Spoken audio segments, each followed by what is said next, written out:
Écoutez, ça me fait vraiment plaisir de vous recevoir et de recevoir les différents panélistes cet après-midi. Nous avons organisé une table ronde et le titre, c'est « La prévention des risques infectieux. Où en sommes-nous rendus en 2023? » Donc, pour commencer, je vais me présenter. Je suis André Tartre, je suis hygiéniste du travail agréé, je suis consultant. Et je vais animer la table ronde avec monsieur. Présente-toi. Ben ouais.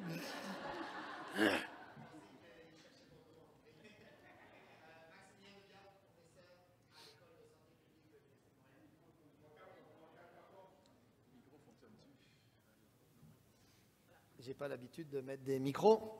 Oui, en général, ma voix porte assez en salle de classe. Excusez. Donc, la première chose que je veux expliquer, c'est que pourquoi qu'on organise une table ronde sur la prévention des risques infectieux. Donc, s'il y en a qui ne sont pas au courant, il y a eu une pandémie en 2020 et le 28 mai 2020, la QHSST a organisé une table ronde et le sujet de la table ronde, c'était vraiment de parler de protection respiratoire pour les employés de la santé qui prenaient soin des patients COVID. Et ce qu'on cherchait à faire dans cette table ronde-là, le 28 mai 2020, c'était de vraiment améliorer la communication entre différents scientifiques qui venaient de différents domaines. Et on a obtenu à peu près 300 personnes c'était ma première expérience de réunion virtuelle, le 28 mai 2020. Et on avait réussi vraiment à amener différents sujets et à discuter différentes interactions. Et quand, en automne 2022, avec le comité organisateur du congrès, il y a une question qui m'est arrivée à l'esprit comme ça, tout naturellement.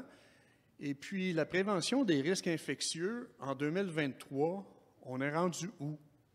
Puis là, le comité organisateur, ça, là, c'est quand même une bonne question, ça. Ça, c'est pas pire, ça, c'est bon. Donc, ils m'ont demandé d'organiser la table ronde. Donc, j'ai vraiment l'extrême plaisir de vous présenter 7 panélistes de renom qui vont répondre à différentes questions, qui vont réagir et qui vont nous apporter des éléments de réponse à cette question-là. Donc, le premier que j'ai à vous présenter, c'est M. Sylvain Lecoq de l'Association paritaire pour la santé et la sécurité du travail dans le secteur des affaires sociales. M. Lecoq a 25 ans d'expérience et pour moi, c'était vraiment important de présenter quelqu'un qui venait de la STAS parce que j'ai déjà travaillé pour une association sectorielle. On n'est pas sur le terrain, mais on est tout le temps dans les comités de santé et sécurité. Donc, on n'est pas sur le terrain, mais on est tout le temps à côté du terrain. Et ce que la STAS a vécu en 2020, c'est quand même, ça va être quelque chose à entendre. Le deuxième invité qu'on a, j'ai le plaisir de vous présenter M. Hugues Châteauneuf. Hugues, c'est un des sommités en ventilation au Québec. Okay. Il a aussi 25 ans d'expérience et il va venir nous parler de la qualité de l'air intérieur. Comment est-ce qu'on s'y prendrait pour améliorer la qualité de l'air intérieur? Madame Linda Lalande, qui est, Madame Lalande, de 2006 à 2019, elle a été conseillère en prévention et en contrôle des infections pour le CA3S UNSIC Montréal-Nord. En 2017, elle est responsable pour l'harmonisation des pratiques PCI pour 3 centres hospitaliers courte durée. En 2019, elle devient chef intérimaire pour le CIUS du nord de l'île de Montréal pour les services de prévention et contrôle des infections. Depuis avril 2022, elle est chef des services prévention-contrôle des infections au CIUS du nord de l'île de Montréal pour 3 centres hospitaliers des soins aigus. Elle a contribué au développement du protocole de gestion de la tuberculose, des bacilles gram-négatifs producteurs de carbapénémase, ça c'est un antibiotique, et participe actuellement à l'élaboration du protocole de gestion des maladies émergentes sévères infectieuses. J'ai également le plaisir de vous présenter Mme Sophie Terrien. Madame Terrien est conseillère en hygiène du travail depuis plus de 20 ans. Elle est aussi au CIUS du Nord de Montréal et elle coordonne plusieurs projets reliés à l'évaluation des expositions aux risques chimiques, formaldéhyde, médicaments antineuroplasiques et des risques biologiques. Elle a contribué à la mise en place de programmes de suivi de la qualité de l'air et de la protection respiratoire. Également, le docteur Marie-Claude Letellier. Le docteur Marie-Claude Letellier, elle est microbiologiste et elle est médecin. Donc, évidemment, pour une table ronde sur les risques infectieux, c'est une présence absolument extraordinaire. Et Mme Letellier travaille à une clinique, la clinique des travailleuses et des travailleurs atteints de maladies liées au travail ou à l'environnement. Donc, cette clinique, notamment, fait des expertises pour des patients atteints ou décédés de la COVID. Pour des apparences de conflit d'intérêts, elle déclare. Elle participe à des plaidoyers pour une meilleure protection des employés de la santé. Elle a produit des expertises pour des litiges concernant l'indemnisation de travailleurs et de travailleuses. Et elle a présenté à l'APHA, qui est American Public Health Association, en novembre 2022. Merci d'être là. Et M. Éric Vizina. M. Éric Vizina a 30 ans d'expérience en santé et sécurité et il a vécu la pandémie en étant responsable de santé et sécurité à la Société de transport de Montréal. Donc, il va nous livrer certaines réflexions et ça va être vraiment intéressant.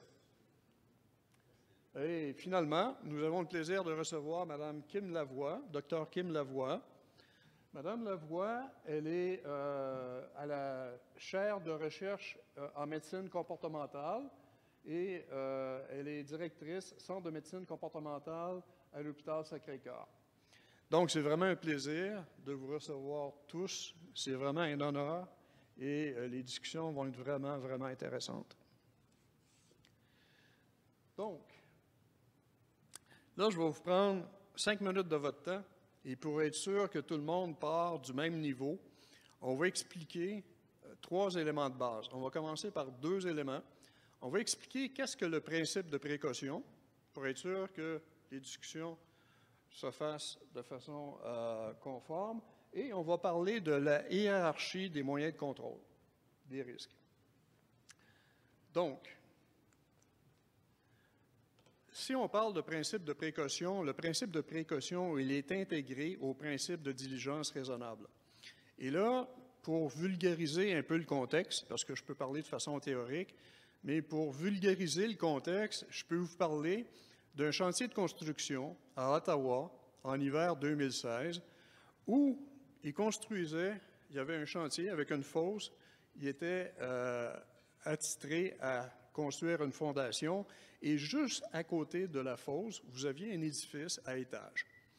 Et la caractéristique de cet édifice à étage-là, c'est qu'avec la condensation et le froid, bien, il y avait des plaques de glace qui se formaient. Et une fois de temps en temps, tu avais une plaque de glace qui tombait dans la fosse.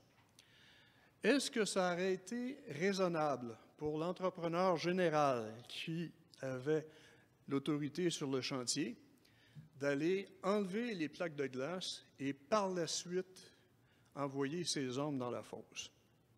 Donc, le principe de diligence raisonnable, c'est le principe où on a un degré de jugement, de soin, de prudence, de fermeté, d'action auquel on peut raisonnablement s'attendre d'une personne dans certaines circonstances. Je vous ai conté l'histoire du chantier de construction de Ottawa parce qu'au mois de mars 2016, il y a un travailleur qui est décédé parce qu'il a reçu une plaque de glace du 10e étage. Okay? En passant, tous les employeurs canadiens sont assujettis à la diligence raisonnable. Donc ça, c'est quelque chose que vous devez vous comporter en diligence raisonnable quand vous êtes responsable de santé et sécurité. Et là, sous-jacent à la diligence raisonnable, vous avez le principe de précaution. Là, il faut faire la distinction entre la prévention puis la précaution. Donc, je vais prendre un exemple. Je suis hygiéniste du travail, donc je vais prendre quelque chose que je maîtrise très bien. On va commencer par parler de prévention. Donc, si vous avez des employés dans votre établissement qui sont exposés à de la poussière de silice cristalline, quartz.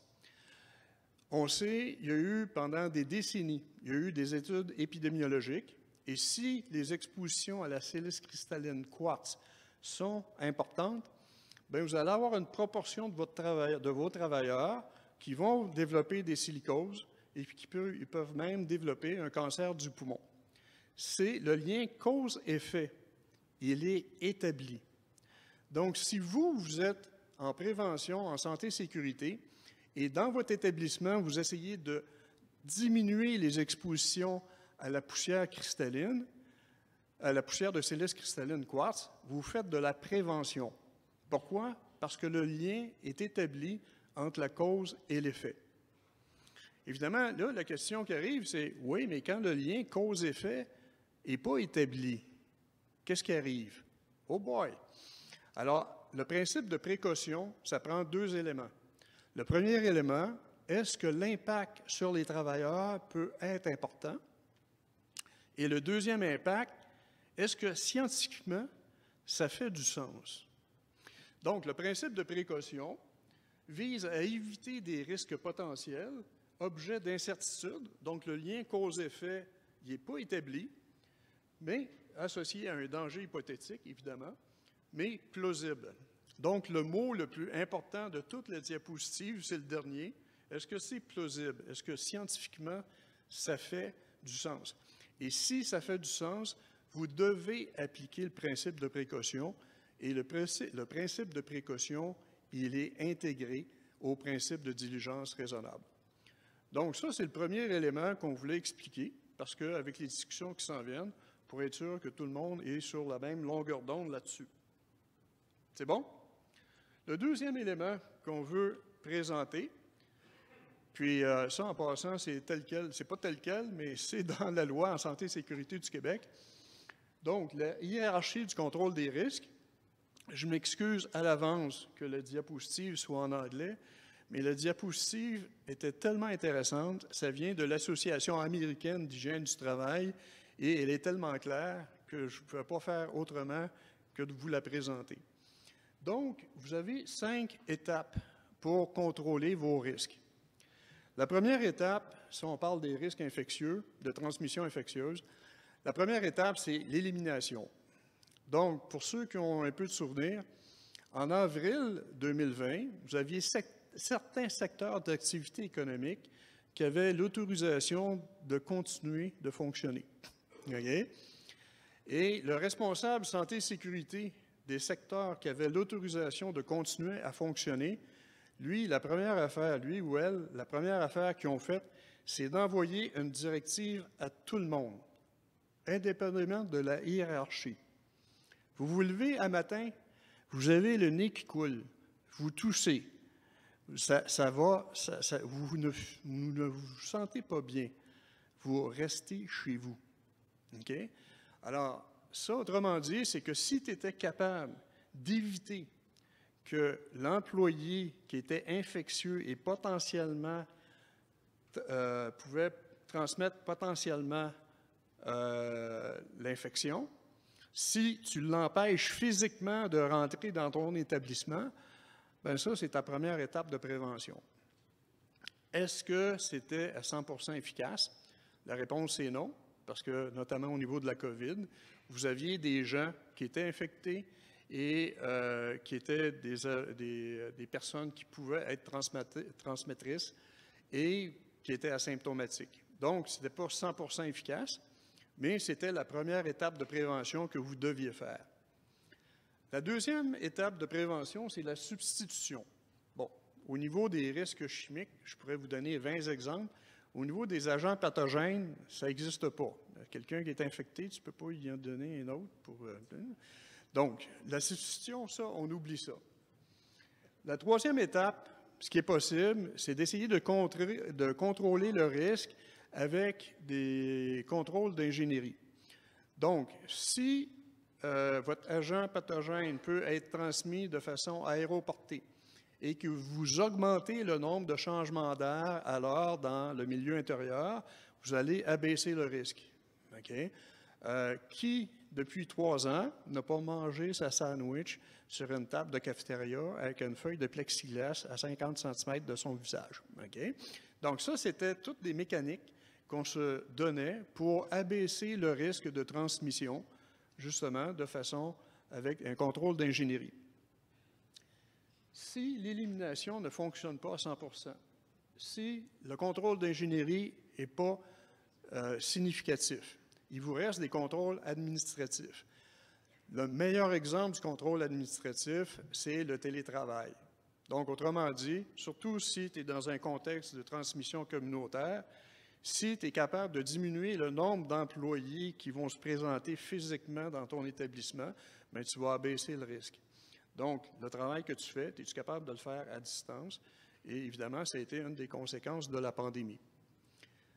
Donc, est-ce que l'élimination peut contrôler ton risque à 100%? Non. Est-ce que ton contrôle d'ingénierie peut être vraiment significatif puis contrôler ton risque? Si la réponse est non, est-ce que tes contrôles administratifs peuvent contrôler ton risque? Si la réponse est non, bien, tu es rendu à la petite pointe qui est ici, en bas. OK? Et ça, on appelle ça des équipements de protection individuelle. Là, tu es pris pour, effectivement, donner de la formation, faire tous les tests qu'il faut pour fournir des équipements de protection individuelle. Au niveau de la hiérarchie du contrôle des risques, bien, vous avez le plus efficace, c'est d'éliminer le risque. Le moins efficace, c'est de fournir des équipements de protection individuelle. Donc, ça, c'est les 2 éléments de base qu'on voulait expliquer pour commencer la discussion. Puis, c'était vraiment important pour nous de vous le présenter. Au niveau de la discussion, ce qu'on va faire, c'est qu'à tour de rôle, je vais présenter des questions aux panélistes. Les panélistes ont 5 minutes pour répondre aux questions. Je vais inviter les panélistes à répondre aux questions ici, parce qu'ils ont le contrôle sur leurs diapositives. Et les 5 autres minutes, n'importe quel panéliste peut interréagir, compléter la réponse ou commenter. Donc, c'est un peu le fonctionnement qu'on va avoir pour cette table ronde. La première question que j'ai, c'est pour M. Sylvain Lecoq, parce que, effectivement, s'il y a un secteur d'activité économique qui l'a vécu vraiment de façon particulière, c'est le réseau de la santé du Québec à partir du mois de mars 2020. Donc, la question que j'ai pour M. Sylvain Lecoq, c'est quels ont été les obstacles et les défis vécus par le ministère de la Santé et des Services sociaux durant la pandémie à l'égard de la prévention des risques de transmission pour les employés de la santé. Sylvain.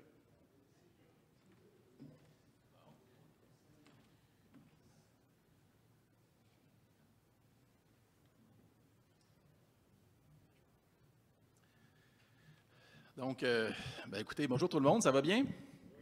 Après 3 ans de pandémie à la Stase, ma boss m'a dit, Sylvain, tu peux sortir de ton sous-sol puis aller voir du vrai monde. Fait que je suis bien content de vous voir, là. Je suis très, très heureux. Moi, je suis de la SP des hôpitaux, donc j'avais une vie avant le 13 mars 2020, puis une vie qui a changé drastiquement après le 13 mars 2020. Donc, au niveau de la Stase, on a été un peu l'épicentre des équipes en santé et sécurité. Beaucoup de questions sont arrivées dès le départ. Et bon, les obstacles au niveau PCI, je peut-être plus mes collègues qui vont en parler. J'aime plus me concentrer, moi, sur les équipements de protection respiratoire. Donc, au début, fin janvier, notre périple commence déjà un petit peu avant le 13 mars. Ce qu'on entend, on commence à entendre des bruits du réseau de la santé. Il y a un appel que je reçois fin janvier 2020 du réseau du ministère de la Santé qui me pose la question, qu'est-ce qu'on a comme remplacement ou de mesure autre qu'un masque N95?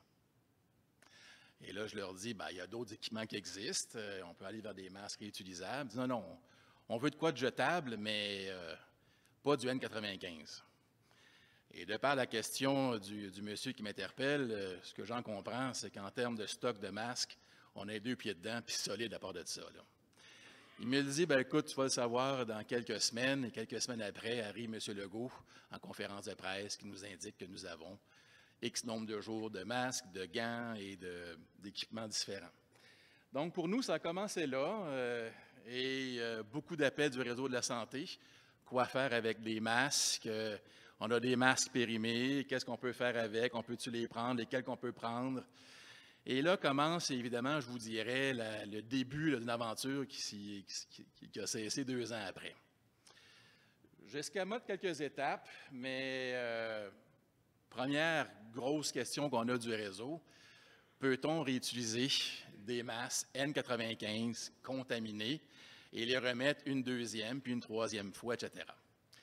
Donc, pour moi, qui est un gars de santé et sécurité, qui vient d'écouter mon ami André ici, qui nous explique la gestion du risque, bien, pour moi, un masque jetable, une fois utilisé, on le jette. Mais là, essentiellement, on nous pose la question, on va le réutiliser. C'est un peu comme si je rencontrais l'astronaute M. Saint-Jacques qui me dit en conférence, j'étais dans l'espace, la Terre n'est pas ronde, mais elle est plate. Et là, j'ai dit, OK, bon. Fait que là, la réutilisation commence, on entend toutes sortes de choses. Le CDC nous parle de prendre un sac en papier, de mettre le masque dedans, le sortir de là.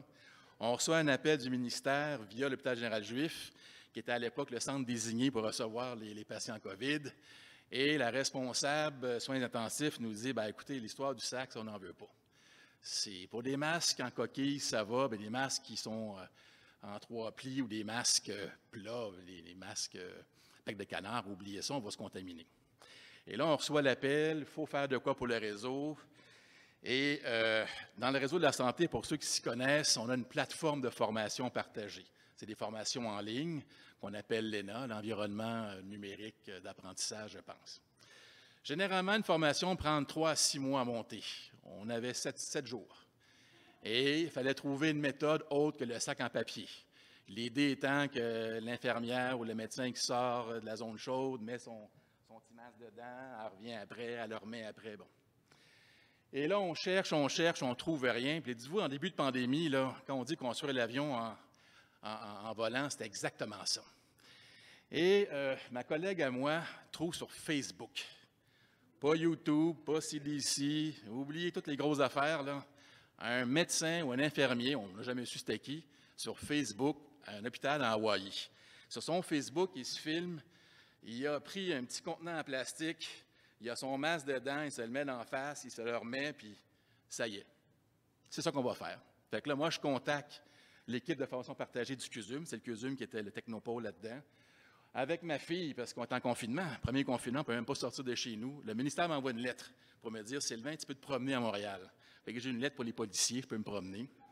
Là, imaginez, la ville est vide. Et moi, je trouve un vieux plat, je dis à ma blonde, peux-tu le prendre? Non, je l'aime, il est à ma mère. Fuck, j'ai besoin d'un, une masque rentre dedans. Je peux même pas aller à l'épicerie, elle est fermée. Fait que là, je pogne mon masque, je me chauffe une petite pine de quelque chose, faire des trous en bas pour qu'il y ait de la ventilation. Et finalement, durant 3 jours, j'étais avec ma fille, puis on teste des méthodes pour le mettre, l'enlever, puis on trouve finalement une procédure. Je l'envoie à l'équipe de formation partagée. Ils me font un scénario image en dedans de 24 heures. Généralement, c'est comme 6 semaines faire ça. Et au bout du compte, on a un scénario image. Et le samedi, tout seul à Montréal, avec ma petite voiture, on rentre dans un local et puis on est 4, on a peur, la COVID, on ne sait pas c'est quoi encore, on vient de commencer. Là, j'ai le caméraman d'un côté, la personne qui va être tournée, et puis moi de l'autre côté qui essaie de faire du mieux que je peux. Et on a produit une vidéo, finalement, celui-ci, qui était la deuxième solution. Le premier, c'est le sac en papier, où la personne sortait, mettait son masque dedans et le ressortait. Et le deuxième, c'est le contenant en plastique. Est-ce que c'était parfait?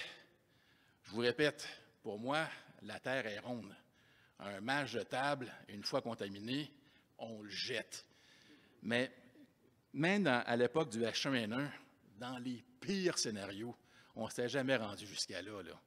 Un médecin avait dit on pourrait mettre un masque de procédure sur N95, ça t'a fait plus longtemps. Écoute, on a dérapé solide durant la COVID. Là. Donc ça, c'était notre première grosse activité. Deuxième grosse patente, encore plus fuckée qu'avant. On ne va pas juste les réutiliser, on va les laver, nos masques. Et encore une fois, la Terre, il semble qu'elle est ronde, là, mais Et là, UV, qu'est-ce que t'en penses, Sylvain? Il n'y a personne qui n'a jamais vu un maudit mal à sa vie. Essentiellement, un masque jetable, qu'est-ce qu'on fait avec? On le jette, tu sais. Fait que c'est tout ça. Fait que finalement, on les a lavés, nos maudits masques. Puis ceux qui avaient du rouge à lèvres, on les scrapait, mais bon, ils revenaient pareil. C'était pas évident à faire, puis je suis content qu'il n'y ait pas grand monde qui l'ont porté. Et après ça, on est arrivé avec une autre grande solution, Eureka. Il y avait M. Lépine et son fils qui remplissaient des avions là, qui arrivaient à Dorval avec un paquet de stock. Et on avait le masque KN95. Là, c'était l'autre solution miracle qu'on avait. On est sauvés, Sylvain. Les KN95 sont sortis. Pire ennemi pour le KN95, le pire, le coach canadien de Montréal.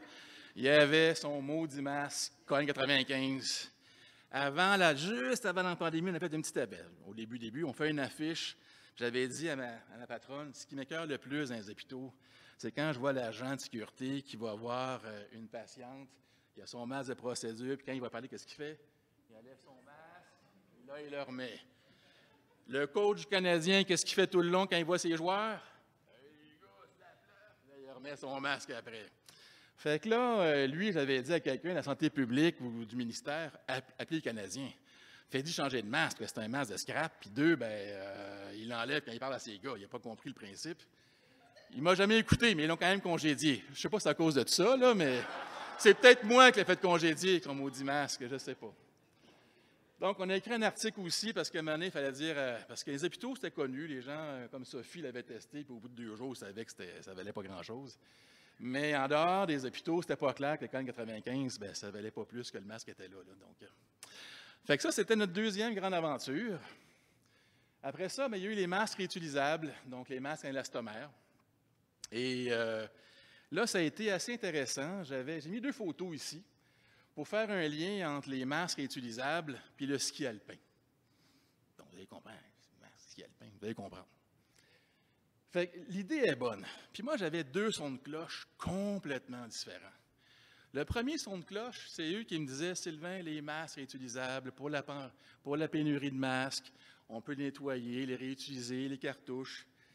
Et c'était une excellente idée. Ces gens-là, je te dirais essentiellement, quand l'histoire, je l'entendais, en ski alpin, c'est comme s'ils débarquent du chairlift en haut du Mont-Tremblant. Là. Ils débarquent, là. Le gros soleil, la neige est parfaite, c'est là qu'ils sont. Là, on sonde les hôpitaux, on leur pose la question. Vous, les masques réutilisables, PAPR, demi-masque, ce que vous voulez, en avez-vous? Ils me disent, oui, on en a. Mais si on fait un lien avec le ski alpin, eux, ce qu'ils me racontent, ils sont pas en haut de la montagne. Là, j'amène la famille en ski. Il est samedi matin, il faut convaincre la famille d'aller faire du ski alpin. Ça ne leur tente pas. Lâchez vos tablettes. Non, papa. Bon, finalement, on met les skis dans le char, habille les enfants. Papa fait chaud, puis là, tout habillé. Papa, j'ai envie de pipi. Bah, tabarnak. Fait que finalement, on embarque les enfants dans le char. On s'en va en voiture. Pour Bromont, il est trop cher, Tremblant, évidemment. Et là, à mi-chemin, papa, j'ai chaud. La deuxième, elle a mal de cœur. Vomi dans l'auto. On arrive finalement à la montagne, puis là, débarquent les petits, arrivent au chalet, pas de place pour changer. On arrive enfin à la montagne. Fait que la grande différence entre ceux qui nous disaient que les masques utilisables, c'est une très bonne idée, puis entre la réalité, c'était entre papa, j'ai envie de pipi, jusqu'à la montagne, c'était toute la maintenance, l'entretien, la réutilisation, la logistique. Donc, quand André a posé la question, qu'est-ce qu'il y a comme nouveau comme équipement? Je ne peux pas dire ce qu'il y a de nouveau comme équipement sur le terrain. Bien, peu importe ce qu'on veut introduire, il faudra penser aux freins qu'on a vécus dans le réseau. Moi, je n'ai rien contre ces masques-là. Au contraire, ils sont très efficaces, très pertinents, mais la logistique pour la gestion, c'est une chose. Et pour les soignants, quand le patient voyait arriver l'infirmière avec un masque réutilisable, il appelait sa femme pour lui dire « Chérie, je ne rentre pas ce soir parce que je pense que je suis malade en tabarouette. » Donc, il y avait ça avec, puis les communications étaient difficiles. Donc, si on choisit un masque réutilisable, pensez communication, puis il est loin du Dark Vader, là. Papa, je suis ton Luc, je suis ton père, là. Donc, peu importe le masque, un masque qui n'est pas épeurant pour les soignants, communication facilitante. Fait que ça, c'est l'idée. Il y a des trucs qui existent, mais nous, on n'a pas encore vu des choses qui étaient vraiment bien cannées.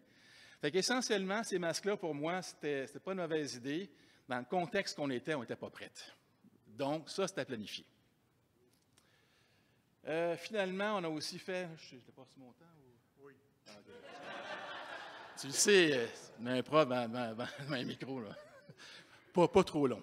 Formation maintenant d'ajusteurs N95, on a formé un paquet de monde.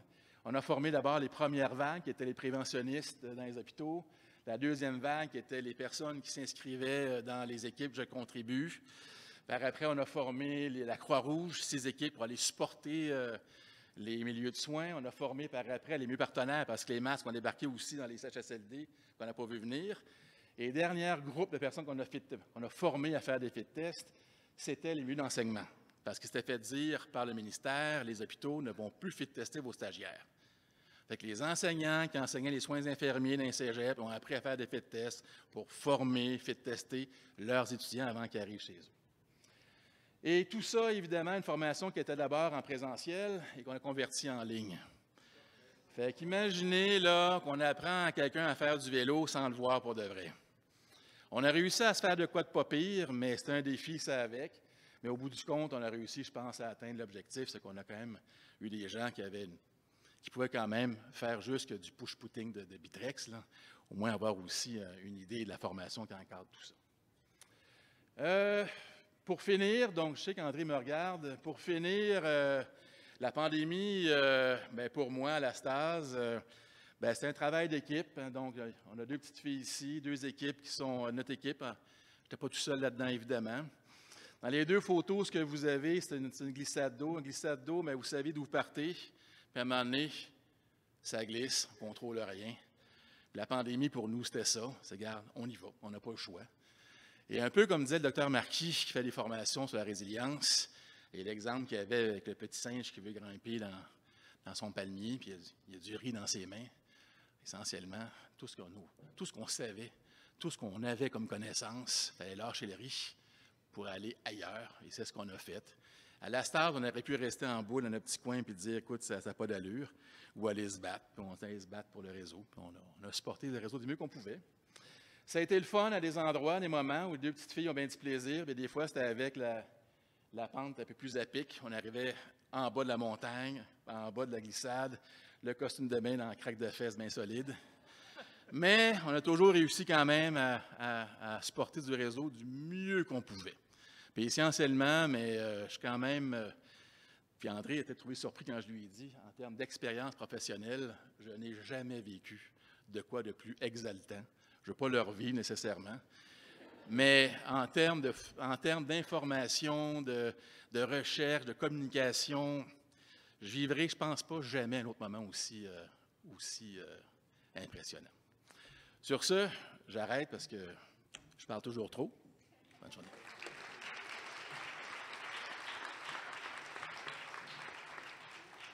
Merci Sylvain pour ce tour d'horizon de ce que vous avez vécu dans le réseau, parce qu'il faut prendre conscience, là, en 2020, ce n'était pas évident. Quand tu es rendu à essayer de nettoyer un équipement qui est jetable, tu es rendu loin. Et pour compléter un peu le tour d'horizon, je vais inviter M.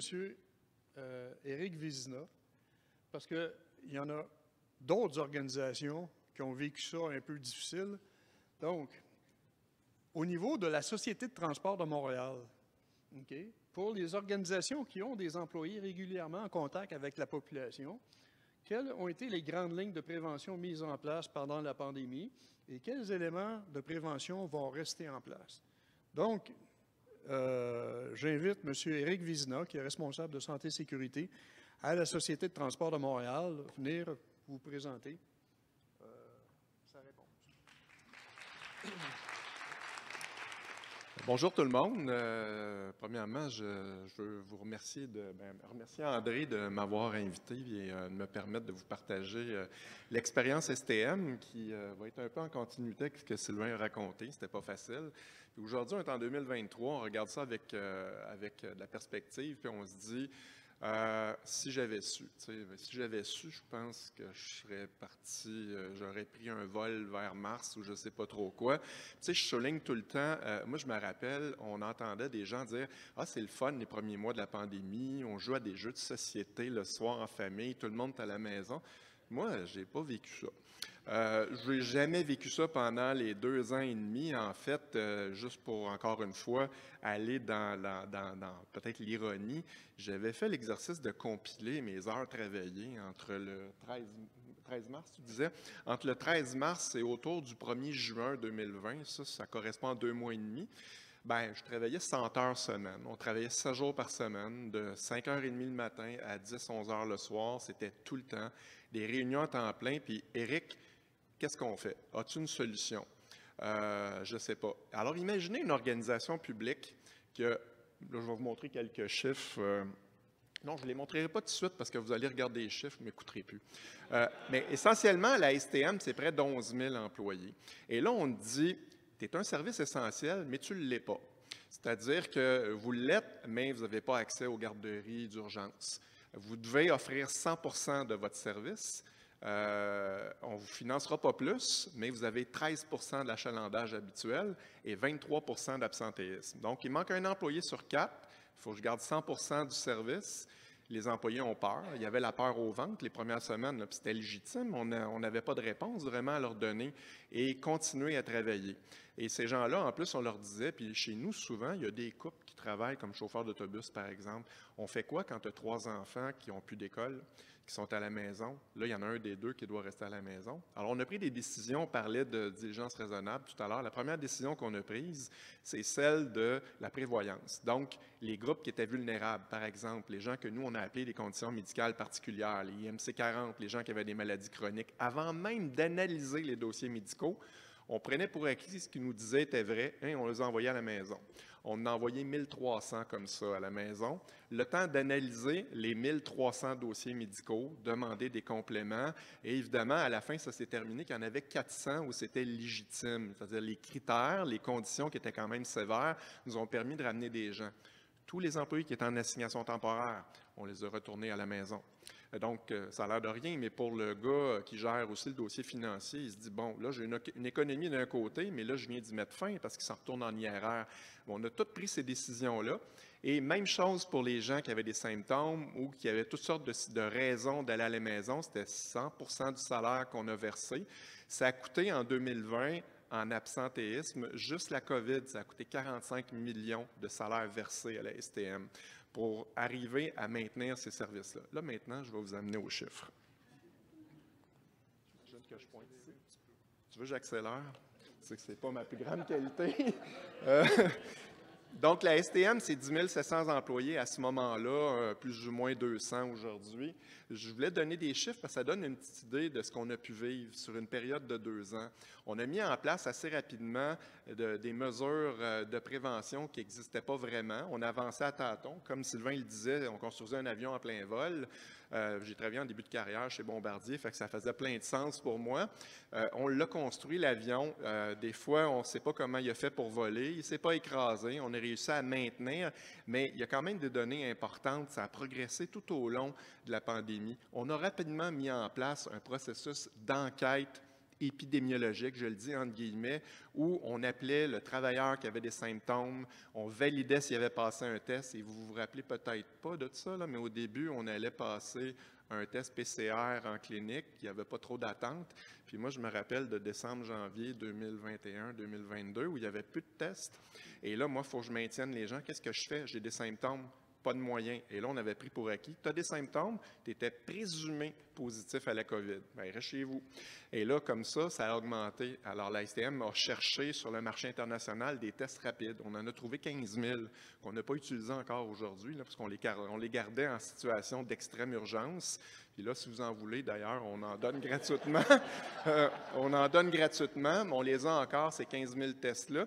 Et un autre chiffre qui va peut-être frapper l'imaginaire, Alors qu'on nous disait à un moment donné, le masque, il ne faut pas toucher à ça. On avait aussi fait l'inventaire des N95. Bon, moi, je pouvais compter sur des Versaflo, mais un Versaflo pour un chauffeur d'autobus, ce n'est pas super pratique. Fait qu'on ne l'a pas fait. Alors, vous allez voir quelques images. En 2 mois, on a fait la conception d'une barrière physique qu'on a installée dans 2100 bus. Elle n'est pas parfaite, la barrière, mais elle tient encore aujourd'hui, 2 ans et demi plus tard. Elle a eu d'autres impacts positifs, puis on a limité le risque. Évidemment, on n'était pas dans l'élimination à la source, on était dans un mélange de contrôle administratif et de protection collective. Donc, on a fait les deux. On avait nos enquêtes qui étaient en parallèle exécutées dans l'organisation. Puis là, quand je souligne des chiffres, on a eu plus de 4000 employés qui ont été confirmés positifs à la COVID sur les 11 000. Juste souligner qu'il y a 8000 employés d'opération à la STM. Il y en a à peu près 2500, 3000 qui pouvaient se prévaloir du télétravail. Puis j'ai toujours souvenir que les TI nous disaient Teams, Zoom, on ne peut pas avoir ça. Ça va prendre 3 ans avant qu'on ait ça. Ça a pris 1 mois. Fait que comme quoi, quand on veut, c'est possible. On a rapidement eu des outils pour pouvoir progresser. 400 employés avaient des conditions médicales particulières, c'est-à-dire tu restes à la maison jusqu'à temps qu'on trouve un moyen. En fait, on a rapidement fini par vivre la même chose qu'on a avec les employés qui ont des retraits préventifs. Comment est-ce qu'on va être capable de répondre à leurs conditions particulières, à mettre en place ces modalités-là? À partir d'août 2020, on a pu ramener presque l'ensemble de ces employés-là dans une zone de travail qui était sécuritaire. L'absentéisme, j'en ai parlé. On a réalisé également des audits. À toutes les semaines, 2 fois par semaine, on faisait des audits, en fait des audits de nos mesures de prévention dans les lieux de travail. On en a fait plus de 160 sur 89 semaines, si je me rappelle bien. Et on a bâti avec des macros Excel, on n'avait pas de système, un tableau de bord interactif qu'on publiait quotidiennement au comité de direction. C'était assez fou, mais j'ai quand même aimé cette période-là, puis je vous dis pourquoi. En fait, la STM, pendant cette période-là, il y a une effervescence qui amène les gens à être hyper mobilisés. L'engagement était incroyable. Il n'y avait pas de silo entre les équipes ressources humaines. C'était comme magique. C'est fou comment on a travaillé en collaboration. On a formé une équipe de garde. C'était du 7 jours sur 7. Puis malheureusement, quand tu as une entreprise qui fonctionne 7/24, 365 jours par année, bien, des fois, il y a un comité d'urgence le 25 décembre à 8 heures le matin, puis c'est comme ça. Donc, on a quand même maintenu ça. Puis je le dis avec tout le respect pour le réseau de la santé qui était évidemment prioritaire dans notre société, mais en arrière, on se sentait des fois un peu négligé. C'est-à-dire qu'il faut maintenir avec une considération qui n'était pas toujours conséquente avec les messages politiques qu'on recevait. Mais malgré tout, je suis fier de l'employeur que je représente aujourd'hui, qui, dans toute son imperfection, a réussi à maintenir de belles mesures tout au long de ça.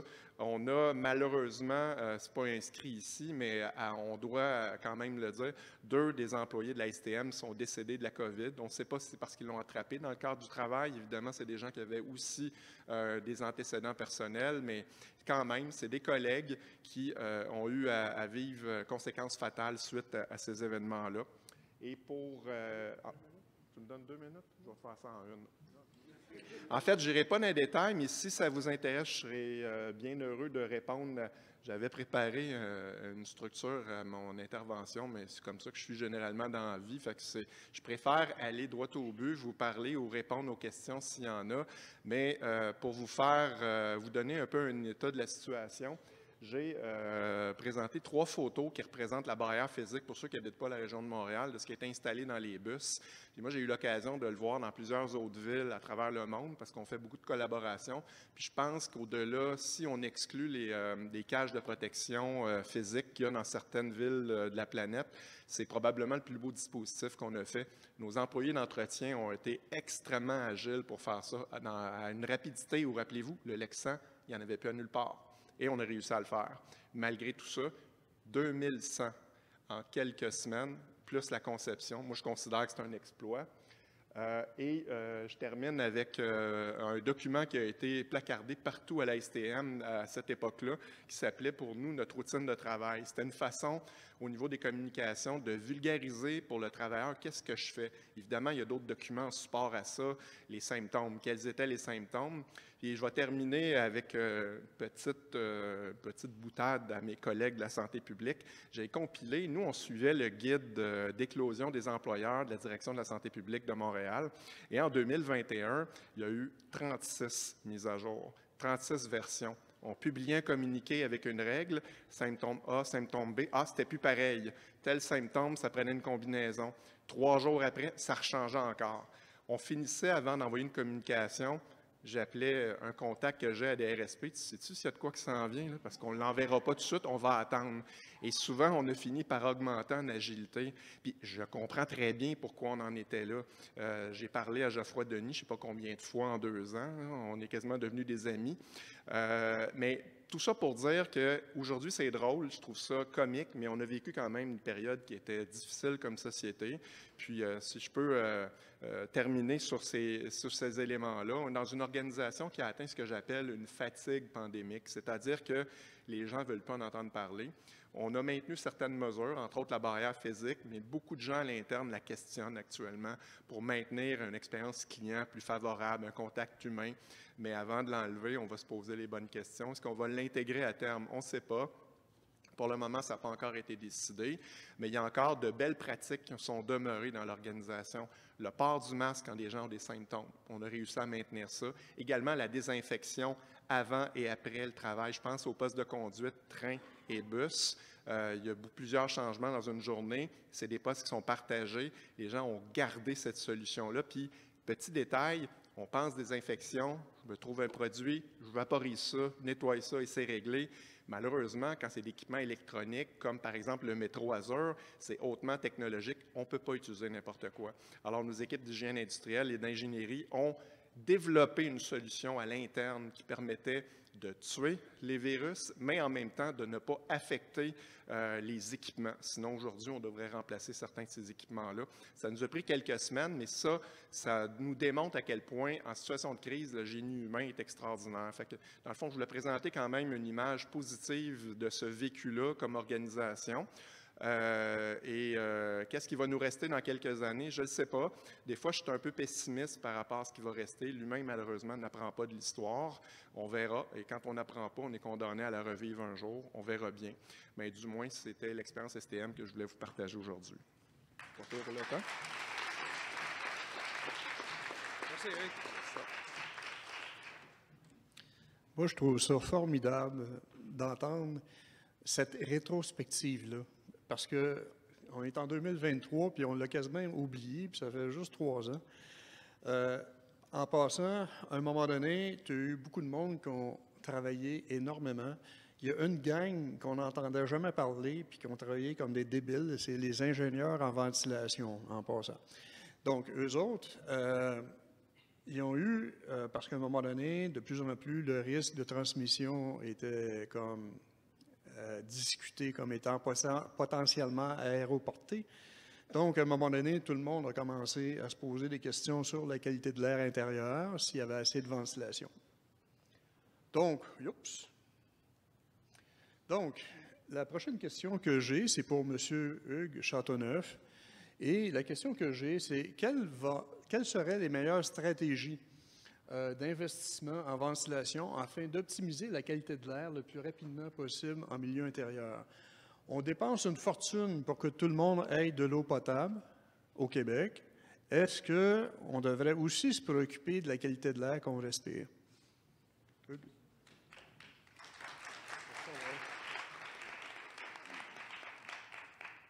Bonjour. Ça va bien? Bon, super, moi aussi. Moi, ça va être technique. Je ne peux pas vous parler d'autre chose, c'est juste ça, ma vie. Techniquement, on va regarder un petit peu qu'est-ce que la ventilation peut faire pour nous, qu'est-ce qu'il y a, comment ça marche, c'est quoi la réglementation, puis qu'est-ce qu'on pourrait optimiser. Parce que je pense qu'il y a beaucoup d'argent qui est dépensé dans ces systèmes-là et peut-être pas dépensé de la bonne manière ou aux bons endroits. Alors, voilà. Je vous propose de commencer. Je suis repassé, il n'y a rien là. Le premier élément, c'est définition. C'est quoi la ventilation? Je sais bien que vous le savez.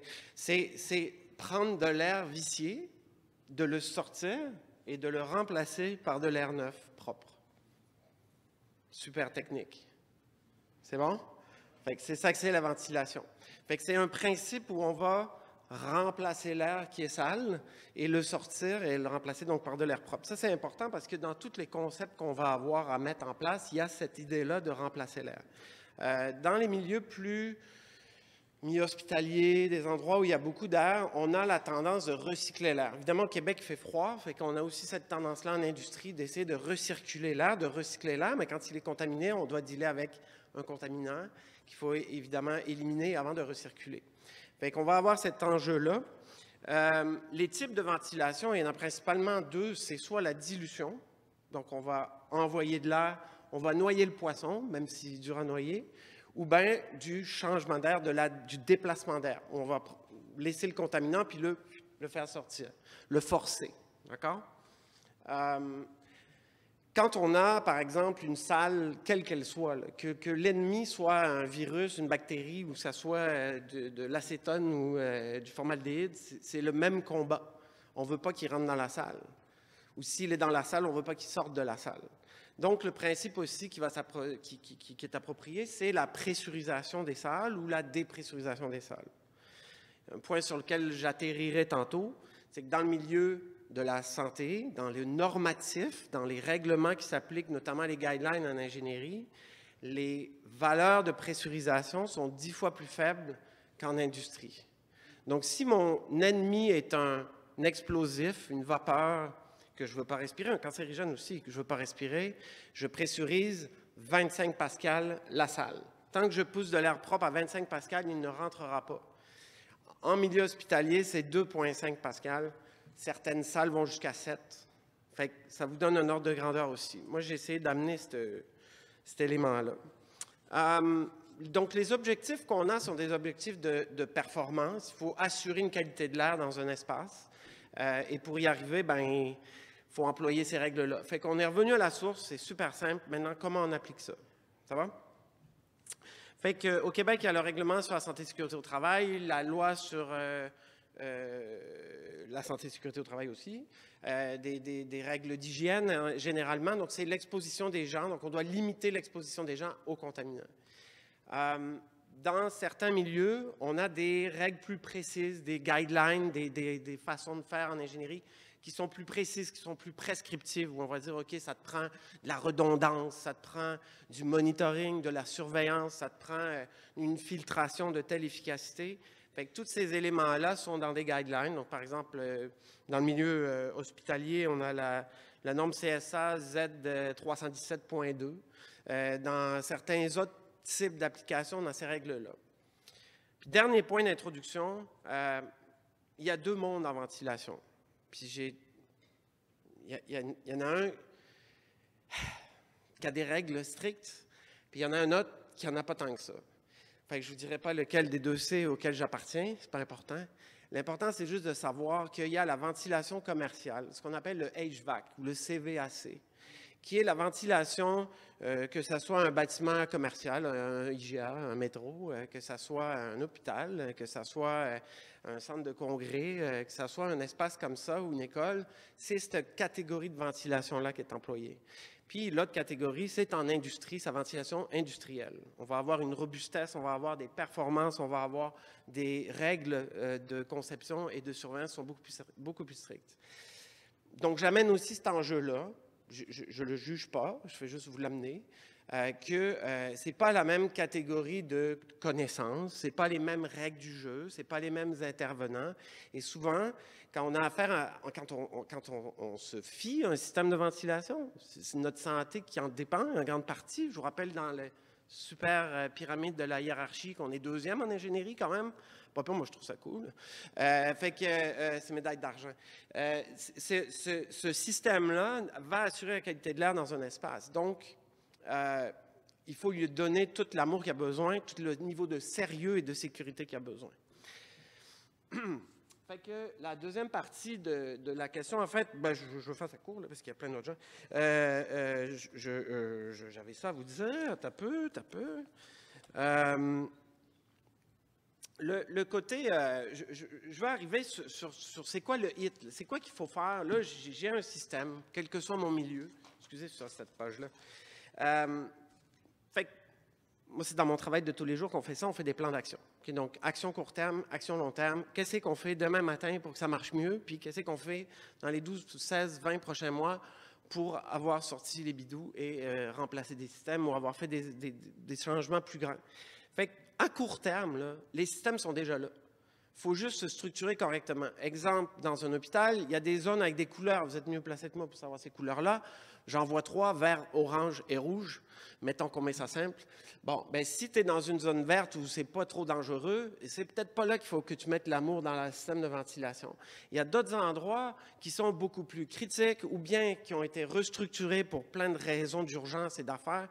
C'est là qu'il faut travailler. Donc, ces systèmes-là, eux, ont besoin d'avoir une performance assurée, garantie, surveillée, monitorée. Donc, il faut aller chercher, mettre cette énergie aux bons endroits. Donc, cibler les systèmes critiques, on va dire, et leur donner l'amour qu'il faut. Malgré le normatif, tout système de ventilation est quand même assez stable dans la vie. Tu sais, une fois par année, d'aller balancer ça, l'année d'après, il n'aura pas trop changé.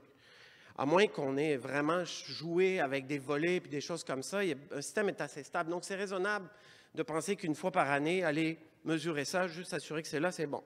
Le fait qu'il fonctionne, d'accord? Le fait qu'il marche, pas le fait qu'il soit performant, juste qu'il marche. C'est déjà super important, OK? Parce que ça doit vous arriver, ou en tout cas, vous avez peut-être déjà vu ça, moi j'ai vu ça plein de fois. Je fais un test fumigène, c'est un traçage fumigène en usine, on va lancer une bombe fumigène, ça sent bon. Puis, on veut tracer l'évolution de l'air. Donc, on le filme de 2-3 angles différents pour dire, OK, oh, ça se déplace, ça s'en va vers là, ça revient. C'est du traçage. C'est super intéressant. Plein de monde qui viennent observer ça. C'est qualitatif, là, on ne mesure rien. Mais mon point, c'est que j'arrive à l'usine, on me dit, OK, vous pouvez y aller. Moi, j'avais fait mes devoirs avant, j'avais donné mes instructions. Il faut que les systèmes marchent. Il faut que ça soit normal, que l'opération marche. On part, le système de fumée, ça reste. La fumée reste là 45 minutes sans bouger. Fait que, malgré le fait qu'on l'avait demandé, malgré le fait que la direction ou les gens de projet de maintenance pensaient que leur système marchait, il ne marchait pas. Fait que c'est un détail. Le système n'était pas en panne, il n'était juste pas allumé. Fait que d'aller s'assurer qu'on a les bons systèmes qui marchent. Donc, tout ce côté surveillance est important. Puis, donc, dans les courts termes, des systèmes d'appoint, ça peut être intéressant aussi. Vous devez pressuriser ou dépressuriser ou remplacer ou mettre de la redondance sur un système. Des systèmes d'appoint, ça se loue. Ce n'est pas obligé d'investir 200 000 tout de suite, là. Ça se loue, un ventilateur. Ça arrive. Donc, tu sais, du temporaire, on en a vu dans certaines salles d'urgence, du temporaire, là, je pense que c'est exactement ce genre d'option-là. Ça n'a pas besoin d'être beau. C'est pas beau, de toute façon, un système de ventilation. À l'extérieur du building, je suis correct, je fais ça vite. Je fais ça vite. À l'extérieur du building, je ne suis pas structuré. À l'extérieur du building, quel qu'il soit, il y a des contaminants qui sont évacués. Tu as un laboratoire qui fait des affaires. Tu as une cuisine qui fait d'autres affaires. Tu as une salle où tu sors du contaminant qui fait aussi beaucoup d'affaires. Là, il faut faire attention parce que si ça sort, il ne faut pas que ça rentre dans les systèmes d'air neuf. Donc, les prises d'air neuf, les centrales d'air neuf, il faut s'assurer qu'on a fait une petite étude juste autour pour savoir qu'elles n'étaient pas sujettes à être contaminées. Okay? Quand ça arrive, on fait quoi? On fait juste rehausser un petit peu la hauteur de cheminée. Ou si, par exemple, on a des sorties qui sont en colle de cygne, pas bon, méchant. Il faut changer ça. On met une petite boute de cheminée. Ça va faire de la dispersion. Ça va éviter qu'on contamine l'entrée d'air neuf. C'est bon? C'est bon. Puis à plus long terme, bien, écoutez, moi j'ai 3 questions. La première, c'est est-ce que les gens sont compétents? Pas méchamment, mais es-tu compétent pour opérer, gérer, maintenir un système de ventilation pour lequel il y a l'importance qu'il a, c'est-à-dire d'assurer une qualité de l'air dans un bâtiment et sécuriser les gens? Okay? Deuxième élément, est-ce que les critères de conception à l'origine sont-ils corrects? Est-ce que ça a changé dans le temps? Si j'avais décidé que dans cette salle, il se passait juste des petits meetings pas trop graves, puis qu'on est rendu, qu'on fait des tests avec des produits chimiques, peut-être qu'il faudrait revoir la conception du système de ventilation. Donc, s'assurer qu'on a utilisé les bons critères et qu'on les a utilisés aux bons endroits. Et finalement, les entretenir. Les entretenir comme il faut. C'est bon? C'est tout.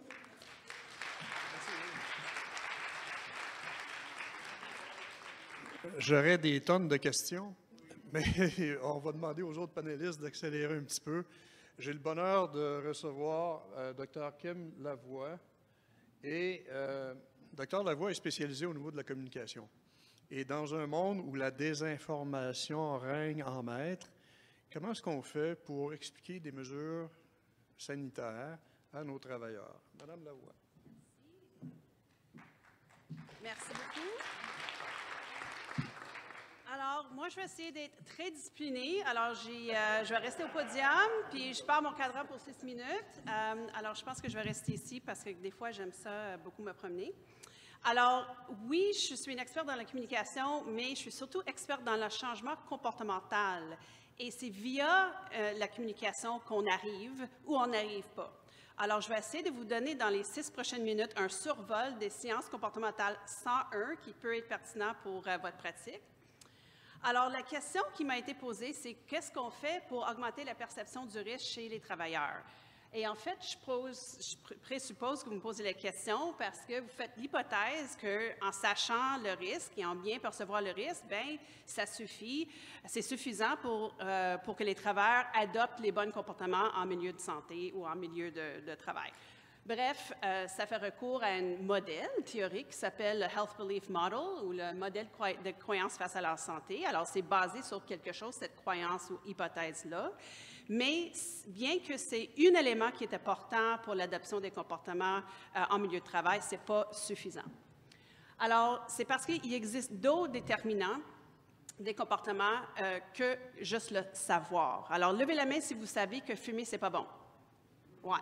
Et il y a probablement, j'en ai vu quand je suis sortie en arrivant, il y avait beaucoup de fumeurs qui se promènent un peu dehors. C'est pas parce que vous ne savez pas que c'est pas bon que vous fumez, hein? Ça prend d'autres choses que juste le savoir.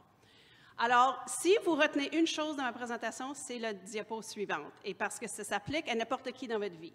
Levez la main si vous avez quelqu'un dans votre vie que vous souhaitez qui change quelque chose, un comportement X. Votre mari, votre épouse, votre mère, votre enfant. Bon, OK. Alors, vous allez sortir avec la recette ici dans ce diapo-là. Je commence avec ça. Si je manque de temps, au moins, on va sortir avec quelque chose. Alors, vous devez aborder 3 choses, et ça, c'est pour changer n'importe quel comportement chez n'importe qui. Première chose, des connaissances. Alors, pour votre contexte, les travailleurs doivent reconnaître les risques et les bénéfices du comportement X. OK? Ça, c'est clair. En deuxième lieu, la motivation. Et on entend parler beaucoup de la motivation, mais dans les faits, c'est quoi? La motivation, ça veut dire que les travailleurs doivent croire qu'adopter le comportement X va être bénéfique pour eux personnellement. Okay? Ils doivent percevoir qu'eux vont en avoir des bénéfices et ça se peut aussi que les bénéfices qu'ils en perçoivent, ça peut être pour les autres. Alors, dans un contexte de santé, ça se peut que les travailleurs de la santé vont adopter le comportement parce que c'est bon pour les patients. Et en troisième lieu, super important, il faut que les gens ont la confiance dans leurs compétences. Il faut qu'ils croient que c'est possible d'adopter le comportement. Alors, je pense qu'au début de la pandémie, comme on a vu avec ma collègue, écoute, sans avoir des masques disponibles, c'est difficile d'adopter ce comportement-là. Alors, ça réfère à avoir des habilités, des ressources et l'opportunité d'adopter un comportement. Alors, il faut cocher les 3 cases, mes amis. Pas juste 1 ou 2, et savoir un peu ce modèle, si on peut, vous pouvez mieux cibler les problèmes dans vos contextes de travail. Parce que peut-être vous soupçonnez que c'est une manque de connaissances, mais peut-être c'est une manque de motivation, ou peut-être c'est les 3. Mais ça vous permettait, avec une bonne analyse de la situation, de cibler c'est quoi le problème que vous devrez résoudre. Bon, 4 principes généraux du changement de comportement. Premièrement, si vous voulez concevoir une intervention, je vous suggère fortement que ce soit basé sur quelque chose qui ait des fondements en sciences. C'est peut-être évident, mais il y a beaucoup de choses qui se passent qui c'est un peu du gros bon sens, mais j'en reviens. Les interventions doivent être adaptées à votre groupe ou votre population cible. Ça a l'air peut-être évident, mais l'idéal, dans le cas idéal, on va concevoir des interventions avec votre population cible parce que ça va augmenter les chances que ça soit accepté et l'adoption, ça serait meilleur.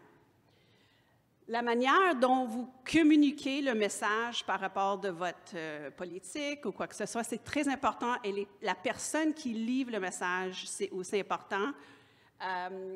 Et c'est quelque chose qu'il faut vraiment faire attention à ça. Et il faut toujours communiquer votre plan et le réviser régulièrement. Et une chose qu'on fait souvent, c'est qu'on on va faire l'implémentation ou l'implantation d'une politique ou des règles ou quoi que ce soit, mais on ne va pas toujours aller chercher ou demander des rétractions de la part des gens. Ou donner une rétraction à nos employés. Qu'est-ce que ça veut dire? Il faut que les gens soient capables de déterminer s'ils font la bonne chose ou pas. Il faut mettre des mesures en place pour qu'ils soient capables de s'auto-évaluer un peu. Une chose très, très, très importante, c'est pas suffisant juste de faire bien. Alors, on n'est pas là pour faire la bonne chose, pour amener les gens à adopter des bons comportements en milieu de la santé. Il faut aussi en tirer compte en sciences comportementales chez l'être humain. Il ne faut pas le faire ça mal, parce que ne pas faire ça, en fait, de faire ça mal, ça ne laisse pas les êtres humains sur le neutre. Ça peut être contre-productif. Alors, il faut éviter à tout prix que dans votre communication, les messages sont plutôt autoritaires. Faire ça parce que je suis votre patron et je vous le dis, et c'est bon pour nous tous. Alors, c'est juste du gros bon sens, encore une fois. Et éviter les messages ou les incitatifs qui cherchent à susciter des émotions négatives. Je peux parler aux journées longues de ça, mais c'est quelque chose qu'on va voir souvent dans les campagnes de santé publique, entre autres. Et vous avez juste à regarder sur des paquets de cigarettes, toutes les images qu'ils ont mis là. Écoute, il y a une raison pourquoi on les voit, c'est parce que les compagnies de tabac savent très bien que ça ne marche pas du tout. Les gens ont tendance à tout simplement rejeter ces images-là. Ils ne les trouvent pas crédibles. Alors, c'est exactement la même chose quand on va trop fort avec les messages qui suscitent des émotions négatives très intenses. Vous voyez à côté le cas de Francis. Il faisait partie d'une campagne pendant la pandémie. Je ne sais pas si vous l'avez vu. C'est un vrai patient qui a beaucoup souffert, un jeune homme dans les cinquantaines. Et il est apparu beaucoup sur la télévision pour justement inciter les plus jeunes à adopter des bons comportements, mais c'était vraiment, vraiment rejeté par plusieurs personnes dans la population parce qu'ils n'ont pas trouvé Francis crédible. Ils ont pensé que c'était un acteur, quand ce n'est pas le cas. Il y avait beaucoup de courage, ce monsieur-là, de faire partie de nos campagnes de sensibilisation. Alors, il faut faire vraiment attention parce que ça peut non seulement, ça ne fonctionne pas, ça peut faire du mal. 6 pièges à éviter. OK, dans vos interventions, OK, et aussi dans la conception de vos interventions. C'est juste du gros bon sens. Les gens vont faire parce que c'est du gros bon sens. Il n'y a que diffuser le message ou dire aux gens quoi faire. L'information et les connaissances seules, c'est suffisant. Les gens se comportent de façon rationnelle ou irrationnelle, c'est pas vrai. Et les comportements sont facilement prévisibles. Alors, voici juste un modèle que je vais vous montrer rapidement. Ça s'appelle le modèle Combi, qu'on utilise souvent pour développer des interventions comportementales qui ciblent les changements comportementaux chez les travailleurs ou la population. Et ça correspond à les 3, en fait, points ou facteurs que j'ai mentionnés dans mon diapo au préalable. Et les connaissances, ça réfère à est-ce que je sais quoi faire? Est-ce que j'en profite? Et est-ce que j'ai ce que j'ai besoin? Okay? Et c'est ça, encore une fois, les 3 cases qu'il faut cocher. Et les interventions que vous créez doivent atteindre ces objectifs ici. Et j'ai juste mis un petit exemple en lien avec, si vous voulez amener vos travailleurs à porter des masques, il faut que les travailleurs savent quel type de masque porter, quand, où et comment, et les aider à tolérer de porter le masque aux journées longues. Croire que le port du masque les aiderait à réduire la transmission, protéger les proches, etc. Et ensuite, est-ce que les masques sont disponibles? Est-ce qu'ils sont abordables? Est-ce qu'il y a des sites d'élimination pratique? Alors, tout ça doit être mis en place pour que les gens adoptent certains de ces comportements-là. Et il faut matcher les interventions, encore une fois, avec le problème. Alors, si les gens manquent de savoir, qu'est-ce qu'on va faire? On va faire de l'éducation. S'ils manquent de motivation, on peut utiliser des techniques en lien avec la communication motivationnelle. Ça, c'est une journée ou une demi-journée d'atelier et je peux en revenir. Et s'il y a des problèmes logistiques ou en termes de compétences, bien là, on va parler de l'approvisionnement, logistique et habilité. Alors, il y a aussi c'est très important, si vous voulez changer un comportement chez vos travailleurs, de faire une bonne analyse de la situation et de trouver la raison pourquoi ils ne l'adoptent pas et ou qu'est-ce qu'il faut faire pour qu'ils les adoptent. Je vous présente 2 diapos très rapidement. Désolée, c'est en anglais. Ça provient d'une étude qui s'appelle iCare. Ça vous intéresse, vous allez sur www.étudesicare.com. Et c'est une étude qu'on lead au Centre de médecine comportementale de Montréal depuis le début de la pandémie. Ça, c'est les chiffres pour des motivateurs pour se faire vacciner chez des travailleurs de la santé au Canada. Alors, c'est 6 000 personnes qui sont dans cette partie de l'étude parce qu'on a plus que 160 000 répondants à travers le monde dans l'étude. Et je veux juste tirer à votre attention, des motivateurs principaux chez les travailleurs de la santé pour se faire vacciner sont les suivantes. De percevoir qu'ils sont à haut risque pour attraper la COVID, avoir un choix sur mon vaccin, l'efficacité et la sécurité. Et c'est très similaire chez la population en général. Et dernière diapo, vous avez tous vécu la période de la pandémie où les fameux passeports, c'était une intervention, hein, les passeports de vaccination, pour inciter, un peu forcer les gens à se faire vacciner. C'était un très hot topic chez les travailleurs de la santé. Je veux juste attirer votre attention sur une chose, je pense que j'ai mon pointeur ici. Vous voyez, en rouge, c'est la période où les passeports étaient en vigueur, et c'est nécessaire, et vous voyez, les travailleurs sont dans le bleu pâle, la ligne de bleu pâle, et vous voyez que rendu là, on a descendu en termes d'hésitation à se faire vacciner de 5,4 à 4 %. On est allé chercher 1 % des travailleurs de la santé avec cette initiative, cette intervention-là, et je veux attirer votre attention sur le rebond après que c'était plus en vigueur, qu'est-ce qu'on voit? Une résistance qui a remonté suite à cette intervention-là. Tout ça pour dire qu'il faut faire attention parce qu'on peut vraiment faire du mal quand on fait des choses qui ont de l'air comme du gros bon sens et qu'on utilise des approches qui sont coercitives ou punitives. Merci beaucoup pour votre attention.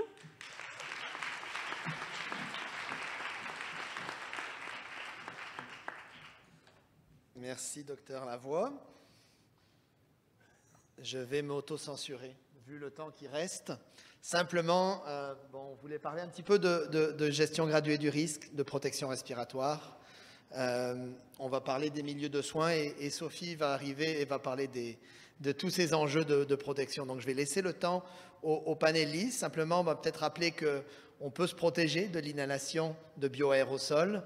On peut porter donc des équipements de protection individuels qui ont des facteurs de protection caractéristiques. Là, je rejoins tout le monde. Donc, le N95, FPC de 10. Donc, c'est les enjeux. Simplement dire que les hygiénistes, comme experts de protection respiratoire, ont eu leur mot à dire durant la pandémie, ont essayé de faire comprendre certains concepts de protection respiratoire. On a notamment essayé, nous aussi, pendant les premières semaines de la pandémie, de faire des actions. Par exemple, on savait que le fit testing était important. On a envoyé les équipements de fit testing à notre collègue Sophie pour les aider dans les premiers temps de la pandémie. Donc, mettre en place ces enjeux de santé respiratoire. Donc, j'en dirai pas plus. Simplement, il y a l'outil sur le control banding et les bioaérosols qui s'inspire évidemment de la CSA. Donc, c'est dans la CSA Z94. Donc, c'est des enjeux que les hygiénistes du travail doivent maîtriser au niveau de la protection respiratoire. Donc, on va passer directement avec Madame Lalande. Je vais avancer mes diapositives.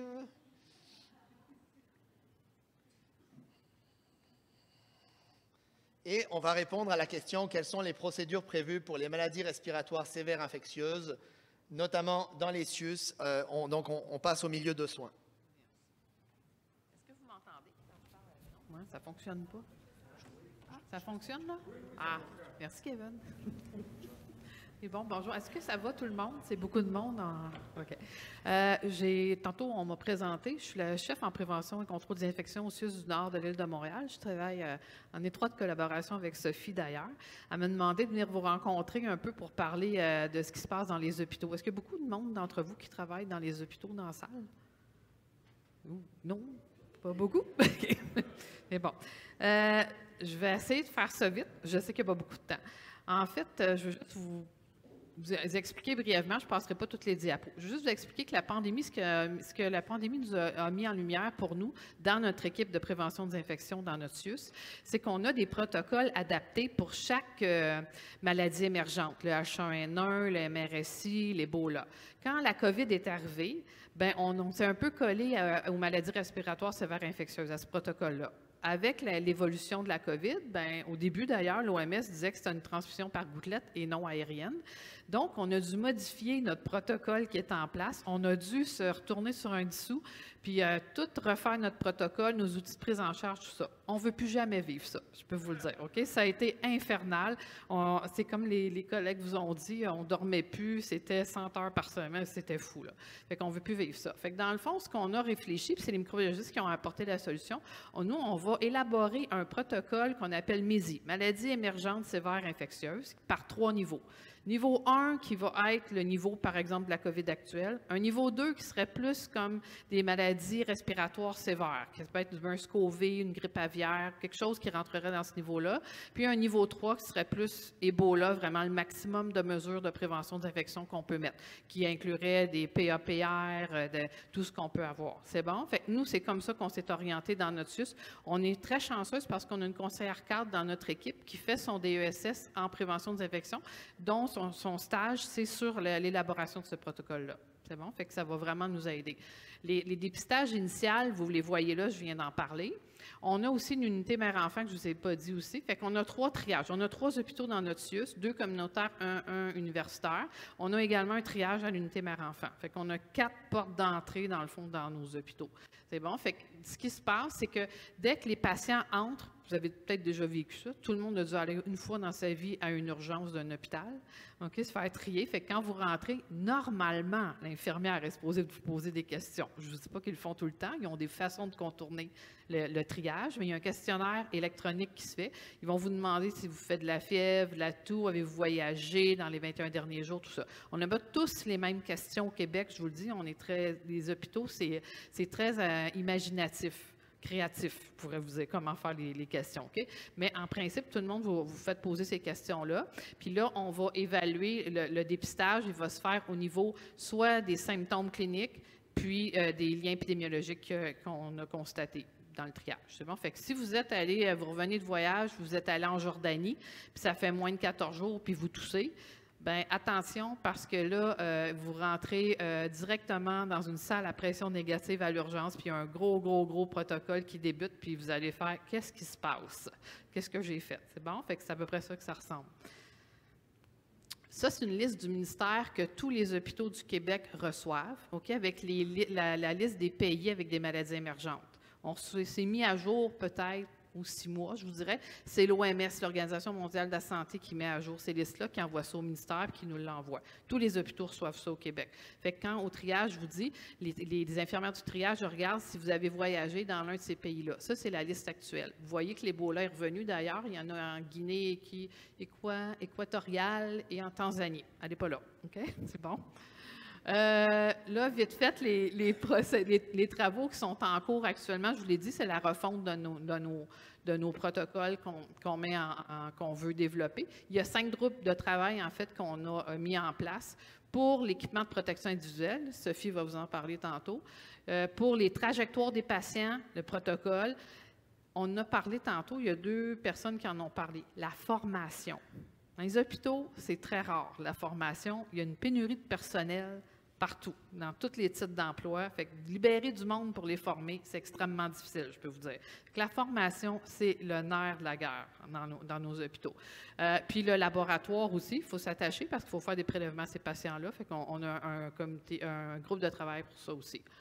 Ça, c'est une genre de petite revue qu'on avait fait pour l'équipement de protection individuelle. Je vais laisser Sophie l'aborder. Ça, c'est notre niveau 1. Vous voyez, c'est que, dans le fond, quelqu'un qui est au niveau 1 va porter une blouse jetable, une visière, un masque, un APR N95 puis une paire de gants. C'est bon? Quand on est rendu avec un équipement de protection individuelle niveau 2, il y a une deuxième paire de gants qui s'ajoute, puis la blouse, elle pourrait être imperméable à la limite. Quand on est rendu au niveau 3, avant, on avait un Tyvek que vous voyez à gauche. Maintenant, on est rendu multicouche, c'est-à-dire qu'on a le APR N95, la visière, la cagoule, les couvre-chaussures avec jambière. Il y a une blouse imperméable, plus un tablier par-dessus et 2 paires de gants. C'est quelque chose, s'habiller comme ça. Vous avez une idée que vous restez dans une chambre à une demi-heure avec un patient, là, vous êtes en sueur, c'est clair. OK?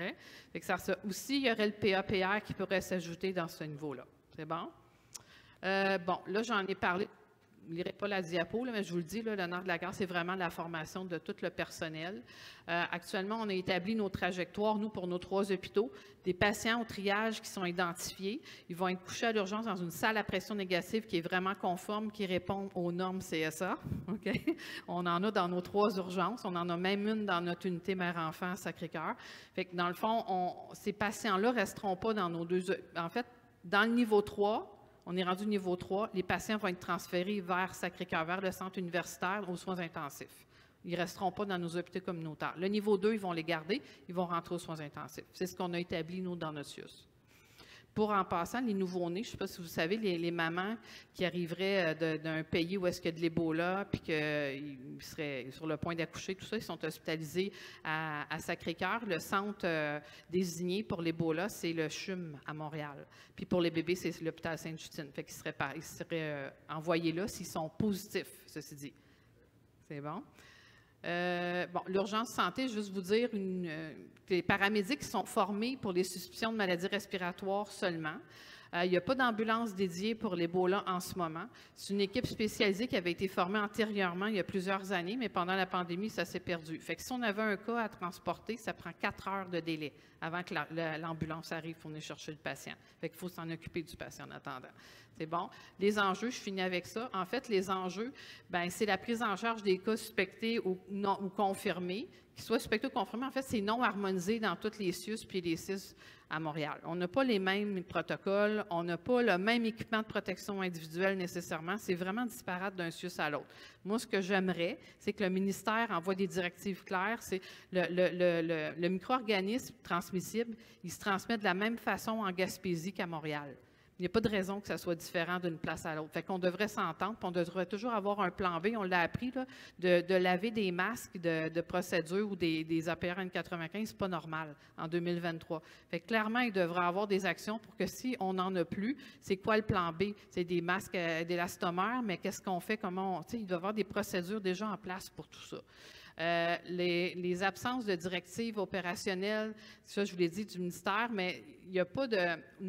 On a contacté d'autres CIUS, OK, je peux vous dire, pour savoir, est-ce que c'est sous la prévention des infections, la gestion de ça, ou c'est sous d'autres directions? Bien, il y a des CIUS que c'est les mesures d'urgence, puis il y a d'autres CIUS que c'est la prévention des infections, puis il y en a, c'est sous la direction des soins infirmiers. C'est très variable aussi dans la province, OK? Fait qu'il y a plein d'enjeux à ce type-là. Les simulations, ça fait partie de la formation, je pense, de faire des simulations dans les hôpitaux, puis même en première ligne, je veux dire, on parle des hôpitaux, mais ça peut se faire partout, les simulations, à tous les niveaux, puis de cibler des centres hospitaliers, peut-être de réfléchir à ça pour l'admission de ces patients-là. Est-ce qu'on doit former tous les hôpitaux au Québec? On devrait peut-être concentrer à des endroits, puis s'ajuster par rapport à ça. C'est tout. Merci beaucoup.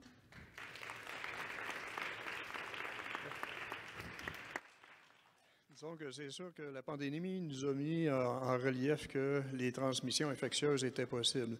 Je vais donner la parole à Mme Sophie Thérien et qui va nous parler d'un projet, d'une salle d'expectoration induite pour des patients soupçonnés de la tuberculose. Merci. C'est bon. Ça marche-tu? Vous m'entendez? Hey, bonjour! Elle est bonne, hein? Je travaille avec ma collègue, là. Elle est top. Puis si ça vous tente de venir dans les hôpitaux, venez-vous-en. Il y a de la job en hygiène. J'étais à un congrès de la QHSST il y a 10 ans, puis j'avais dit, il en faut de l'hygiène. On ne connaît pas beaucoup, hein, nos milieux. Fait que s'il y en a, je sais que vous êtes tous occupés dans vos milieux, là, mais quand même, c'est des grands défis qu'on a. Donc, un qui est là, je vais avancer. Là, j'ai mon ami Maximilien qui a comme bypassé toute l'information qu'on voulait donner. Mais je vais faire un lien avec la pyramide de risque, hein, qu'on a vu tantôt, la hiérarchie des mesures de prévention, l'ingénierie. Donc, le niveau de contrôle, si on veut mesurer le potentiel d'exposition d'un travailleur, on va prendre le niveau de contrôle plus le taux de génération. Puis là, bien, nos amis en ingénierie, quand je leur dis que le niveau de contrôle compte pour 20 %, ils sont bien déçus.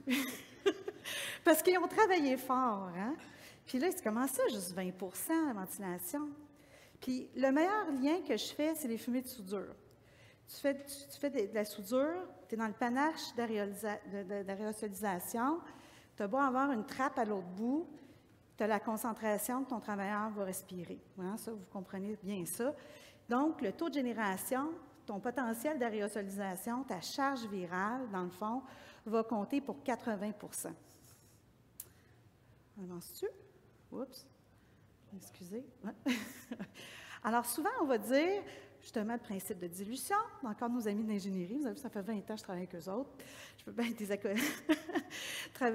des petites choses avec eux, mais quand même, c'est important parce que dans ce principe-là, souvent, on va dire, plus que de changement d'air à l'heure, mieux qu'on va être, mais pas nécessairement. Parce que si, là, sur mon pointeur, c'est là, hein, c'est ça. Fait qu'on a deux salles, on a la même concentration de contaminants qui est je dirais, aérosolisée par le patient. Et on a le diffuseur ici qui pousse l'air et l'évacuation qui vient tirer l'air vicié, dans le fond, parce qu'on n'est pas habitué de voir le patient comme agent de contaminant. On est habitué de voir des produits chimiques, toutes sortes d'affaires, mais là, le patient, lui, c'est lui qui est infectieux. Donc, dans l'autre cas, on a 6 changements d'air à l'heure, mais le diffuseur, lui, va venir pousser directement les fiomes, donc dans la zone respiratoire du travailleur de la santé. Fait qu'en gros, on essaie de voir comment ça marche tout ça. Puis, quand on fait justement une bronchoscopie, une mesure qui va générer des aérosols dans l'air ambiant, bien ça, c'est avec l'IRSST, dans le fond, ils sont venus en bronchoscopie, ils ont passé plusieurs jours, ils ont mis des capteurs dans l'air ambiant et on a mesuré. Donc, on voit bien le panache d'aérosolisation qui est généré dans la salle et notamment, évidemment, dans la zone respiratoire des travailleurs de la santé. Donc, à partir de là, qu'est-ce qu'on s'est dit? On va générer des aérosols. Bien là, on ne travaillera pas avec des tubes fumigènes parce qu'on avait au chlore au début, puis c'était pas évident. Fait qu'on a pris de l'eau saline. Moi, j'appelle ça la brume marine, du NaCl, qu'on a vaporisé, on a nébulisé, comme on fait avec, dans le fond, j'ai des inhalothérapeutes qui travaillent avec moi. On l'a nébulisé. On a pris la mesure de particules vous connaissez tous des particules à point. Vous connaissez ça, hein, des compteurs de particules? Hein? La poussière dans l'air. Mais elle est plus petite. Hein? Les bactéries, c'est autre chose. Mais c'est semblable quand même. Donc, dans le fond, on a pris le niveau de base de la salle, on a nébulisé pendant 5 minutes, puis on a regardé combien de temps ça prenait pour revenir au niveau de base. Avec un compteur de particules, on a mesuré des particules à 0,5 microns. On a nébulisé une solution de NaCl à 0,9 % avec un débit d'oxygène pendant 6 minutes, pendant 5 minutes. Et on a regardé combien de temps ça a pris.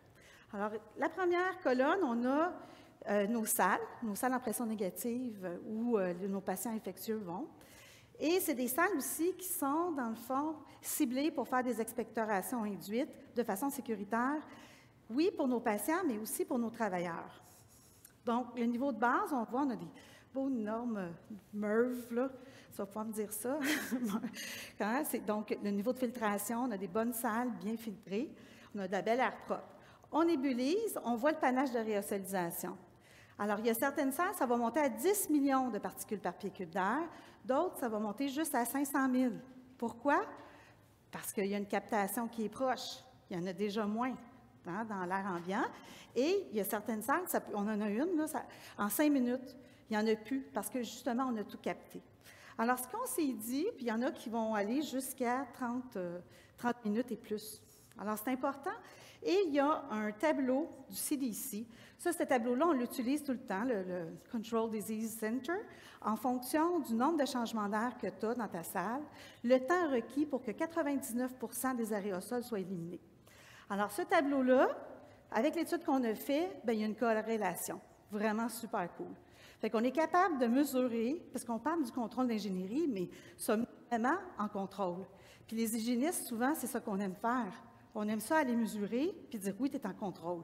Oui, tu es en bas de la limite. Oui, le risque est acceptable. On va dire ça comme ça, là. La conformité, vous connaissez ça. Donc, le CDC, par exemple, la salle avec 28 changements d'air à l'heure, nous dit qu'en 14 minutes, on va avoir 99% des aérosols évacués. Puis nous, ben, on l'a mesuré, dans le fond, en 10 minutes. Fait qu'on est capable de voir s'il y a des salles où on peut améliorer la performance. Et c'est là qu'on travaille avec nos amis, les ingénieurs. Et on est en train de faire, avec nos amis de la PCI, puis la direction générale, des salles prototypes, exclusives, travaillées et conçues pour la sécurité des travailleurs. Fait que c'est vraiment, prochaine année, prochain congrès, je vous en reparlerai. Mais on voit ici des salles, dans le fond, souvent la salle des soins intensifs, là, la trappe d'évacuation, là, c'est moins d'un pied carré. Puis elle est située, là, dans une des salles, elle est située juste en arrière de la chaise du visiteur. Hein? Let's go les fions! Mais son pain, c'est ça, puis il n'y a personne. Les travailleurs, ils vont rentrer comme des pompiers, hein, ils vont sauver nos mères, ils nous sauvent nous. On veut tous hein, qu'ils nous sauvent la vie quand on est malade, mais ils ne sont même pas conscients, dans le fond, que la salle elle-même, elle n'a pas été conçue, parce qu'elle a été conçue, dans le fond, pour une clean room. La majorité des patients, c'est des patients qui arrivent du bloc opératoire. Chirurgie à cœur ouvert, tu vas avoir une salle propre. Ce n'est pas un patient infectieux. Mais là, il faut qu'on deal avec des patients infectieux.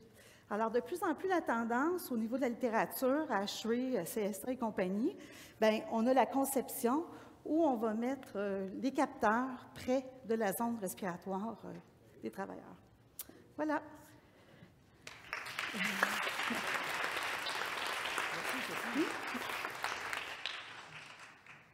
Donc, on va passer à la dernière question. Et la dernière question, c'est pour le Dr Letellier. En considérant ce que la société et le réseau du ministère de la Santé et des Services sociaux ont connu durant la pandémie, quels éléments de prévention devrait-on prioriser pour optimiser la prévention des risques de transmission d'infection?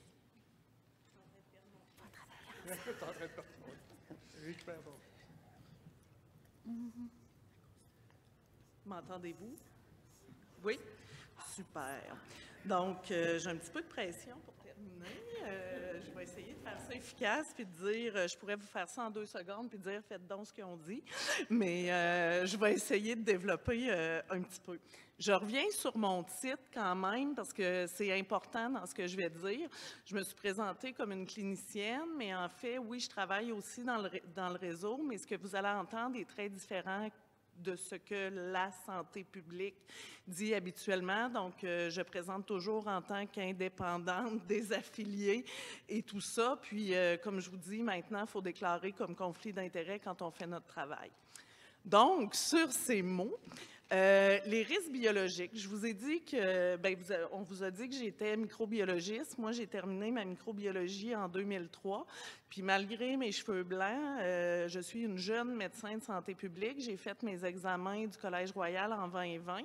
Puis moi, quand on dit on a construit l'avion en vol, je vous dis c'est faux. Pour mes examens, je devais connaître tous les plans de pandémie.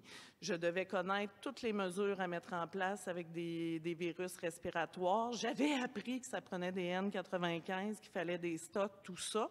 Donc moi, on construit l'avion en vol pour se taper sur l'épaule. C'est pas vraiment ce que j'ai appris. Je suis microbiologiste, j'ai travaillé sous la flamme en laboratoire parce qu'on sait que dans l'air, il y a de tout. Si on n'est pas sous la flamme, bien, notre pétri va être plein de choses. On ne verra pas les virus, mais on va voir les moisissures, on va voir les bactéries pousser. Donc, je suis consciente que même si on ne les voit pas, il y en a dans l'environnement. On est beaucoup dans le contact gouttelette, aérien, c'est-tu un, c'est-tu l'autre, on se bat dessus. Moi, en 2000, ces bancs d'école, j'apprenais qu'il y avait des voies opportunistes puis des voies préférentielles. Fait que finalement, tous les virus, toutes les bactéries, toutes les moisissures peuvent être inhalés, pénétrés, ingérés, nommez-les. C'est juste que ça va être plus ou moins facile d'une certaine façon. Dans le temps de la Deuxième Guerre mondiale, on faisait des tests. On prenait ces micro-organismes-là, on les injectait aux gens par différentes voies, puis on mesurait le taux d'infection, mais je pense que vous savez que ce n'est pas éthique aujourd'hui. Donc, avec la COVID, c'est impossible de le faire. Fait que pour mieux prévenir, arrêtons de considérer un microbe à la fois, puis de réagir quand on sait épidémiologiquement qu'il est là, qu'on a la preuve hors de tout doute qu'il se transmet de telle façon. Si vous pensiez que j'allais vous laisser sur une note positive, c'est mal parti. Donc, l'élimination, la substitution, on l'a dit, c'est peu réaliste. Il y a un de mes collègues qui dit on ne peut pas autoclaver un patient. On peut le laisser en dehors de l'hôpital, mais non, on ne peut pas l'autoclaver. Donc, l'élimination, c'est ça. Substitution, c'est très difficile. Donc, il faut viser justement, comme on a dit, les mesures d'ingénierie, les contrôles administratifs, entre autres zones d'entretien, hygiène, salubrité, tout ça, et les équipements de protection individuelle, parce que ça reste qu'il y a quand même un risque qui est là. Puis on a beaucoup parlé que le débat du N95 là, pendant la pandémie, mais il y a d'autres façons de faire, il y a d'autres modèles, puis c'est ça, justement, réutiliser un masque quand c'est bien démontré que c'est pas efficace. Il y avait même des articles qui étaient publiés avant parce que ça avait été essayé, mais on l'a fait sans même surveiller les impacts, sans même compter comment on avait de malades après leur avoir donné des masques contaminés. Donc, c'est ça. Il y a d'autres moyens, il faut les mettre en place. Puis si on prévenait qu'on avait nos cellules de commandement puis qu'on faisait les choses qu'on était prêt à se mettre en branle quand c'est l'urgence, ça irait peut-être plus vite. Comme je vous dis, on avait des plans. Il y a des grands de la santé publique qui ont dit « Ouais, mais c'est un plan de gestion de pandémie d'influenza. Dans le contexte des changements climatiques, est-ce qu'il nous faut un plan de pandémie pour chacun des virus possibles jusqu'à temps qu'on ait découvert qu'ils existent? » Les grands principes s'appliquent quand même. Je fais vite, je suis déjà à 4,25. En santé publique, on aime beaucoup les cadres. Donc, peut-être suivre les cadres qu'on connaît. Je ne passerai pas CSA pour ceux qui auraient aimé voir, en tout cas, mais je pense que vous la connaissez, là, CSA, tout ça, c'est des normes qui peuvent être mises en place. En santé publique, on a ce qu'on appelle des cadres de gestion d'éclosion. Quand il y a un micro-organisme, on met des choses en place pour contrôler. Mais avec la COVID, qu'est-ce qu'on a fait? On a décidé que tous les grands principes, ils ne s'appliquaient pas. Par exemple, quand est-ce qu'une éclosion finit? C'est quand il y a 2 périodes d'incubation qui sont terminées. Avec la COVID, on est passé de 14 jours, qui était la période d'incubation, à 5 parce que ça nous causait du trouble dans les établissements de santé. Cadre de surveillance. La surveillance, c'est un principe. Si on ne surveille pas, on n'a pas de problème. Donc, qu'est-ce qu'on a fait avec la COVID? Au début, on faisait des tests, on avait des données, on savait que c'était important, que c'était vraiment grave, que ça tuait des gens. On a restreint les tests. On a dit aux gens que c'était pas grave, c'était comme un rhume. On a changer des systèmes de surveillance. On a dit, hey, arrêtez de compter les éclosions, arrêtez de compter ci, arrêtez de compter ça. Maintenant, on ne compte plus rien parce que c'est un rhume puis c'est pas grave, il faut vivre avec. Je ne sais pas si on ferait la même chose avec d'autres infections. Puis, tout ça pour vous amener à dire, moi, je pense, même si on a tous ces cadres-là, qu'est-ce que ça prend? C'est de l'indépendance politique. Moi-même, je ne me fais pas des amis dans la vie, vous le comprendrez avec mon discours. On m'a menacé de couler mes examens du Collège royal. On m'a fait perdre la chance d'avoir une carrière universitaire. Dernièrement, on m'a dit de rentrer dans les rangs, sinon on ne renouvelait pas mes privilèges. Donc, vous comprendrez qu'il faut avoir des plans B pour dire ce qu'on dit, mais ce que je dis, il y en a d'autres qui me le disent derrière porte close.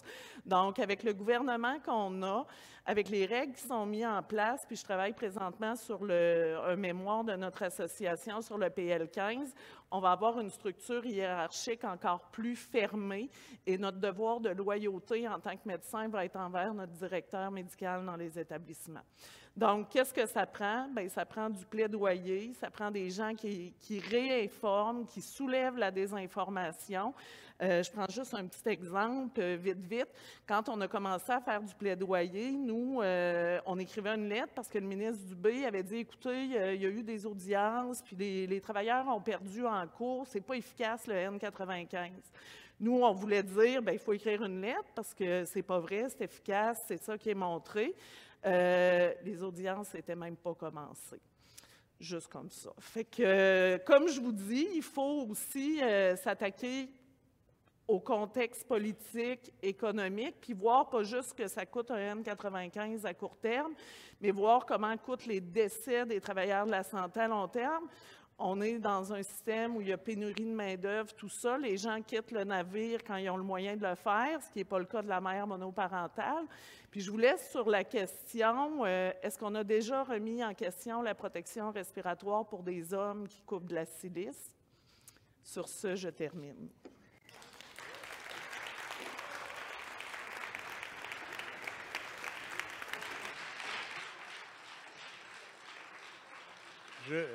Je tiens à remercier chaleureusement les 7 panélistes parce qu'ils nous ont apporté leur vision et surtout, ils nous ont donné certains éléments concernant l'avenir. Écoutez, je vais vous laisser parce que ça fait déjà plus qu'une heure et demie que vous êtes assis. Donc, je vais vous laisser vous délier les jambes. N'hésitez pas à visiter les exposants et je vous souhaite une très belle après-midi.